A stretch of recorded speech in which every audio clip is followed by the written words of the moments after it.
We're going to go over the topic of density. Now, before I begin, I want to just clarify the difference between mass and weight. Weight, when we go on the top of a scale and we weigh ourselves, and it tells you how many pounds or how many kilograms we weigh. Now, that weight is determined a lot by the gravitational force of this earth. If you take that same scale and you go up to the moon and you stand on top of that scale, your weight will significantly reduce because the gravitational force isn't very strong there. So the weight is highly determined by the gravitational force. Now, what about mass? Mass, however, whether you're here on Earth or high up on the moon, it really doesn't matter. The mass refers to the content, how much content you have. Yes, weight and mass, they do correlate time very well, meaning higher the mass, the higher the weight that it goes. But just so you know, the mass refers to how much content someone has, and it's usually have the same unit as the weight. So with that in mind, we're going to take a look at this concept called density. So we know that the weight is determined by gravitational force, whereas mass is the amount of content you have. So the amount of content doesn't change whether you're here on Earth or up on the moon. You're still intact. You don't dissipate on the moon. So density is taking that mass, not the weight, but taking that mass and you're dividing it by the volume of yourself, meaning volume, meaning the container of yourself, right? Or if you were to take, for example, this ping pong ball, you're taking the mass of the ball and then you're also taking the volume and you're dividing the mass over volume will get you to the density. In chemistry, you will see a lot of grams over mil or grams over centimeter cubed.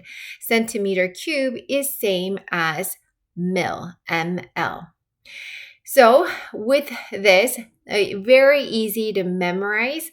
To memorize this equation is actually, I think about the driver's license. Where do you get your driver's license? You get it from the DMV. So I like to think of D is equal to M over B. Okay. If it doesn't ring a bell for you, then that's fine. Okay, and the density of all of these components are shown here in this image. I really like this image because it really shows the density visually. Here, maple syrup is more dense than water, so therefore you can see that it sinks to the bottom. Also, there are contents like the popcorn kernel.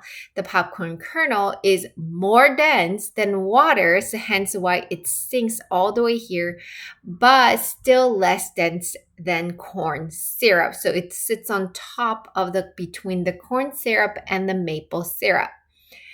Let's look at the rubbing alcohol, which is located here. The rubbing alcohol is a lot less dense than water, and so it sits on top.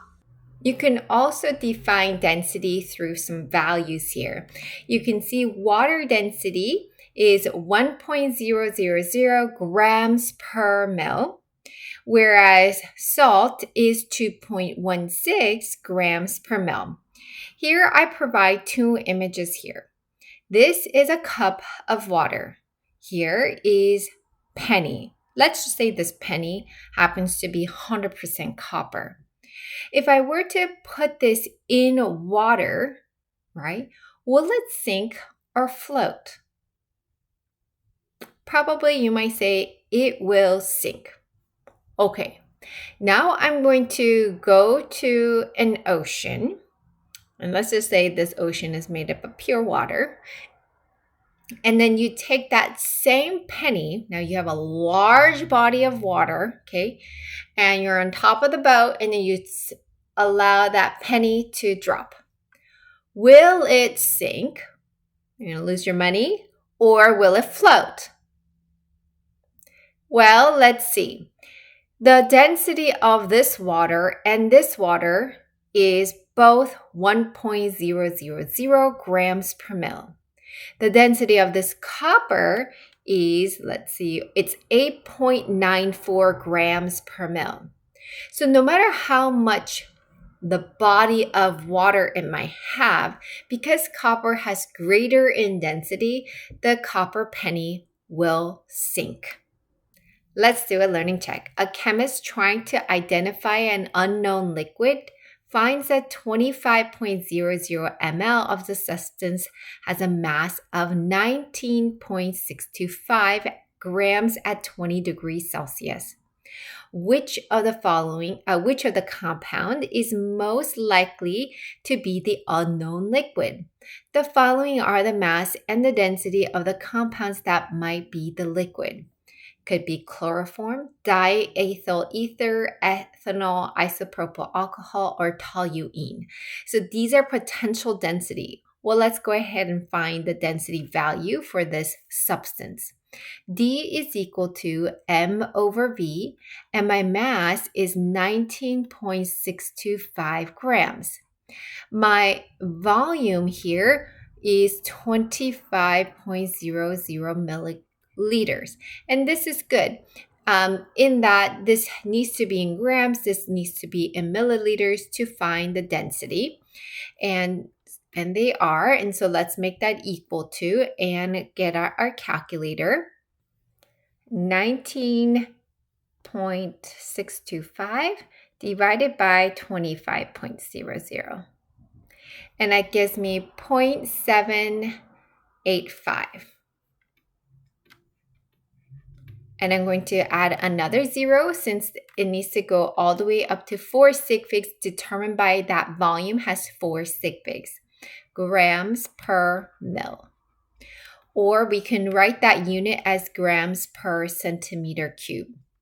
It's either up to you how you want to go about it. So knowing that this is 0.7850 grams per mil, which one is it? Which compound?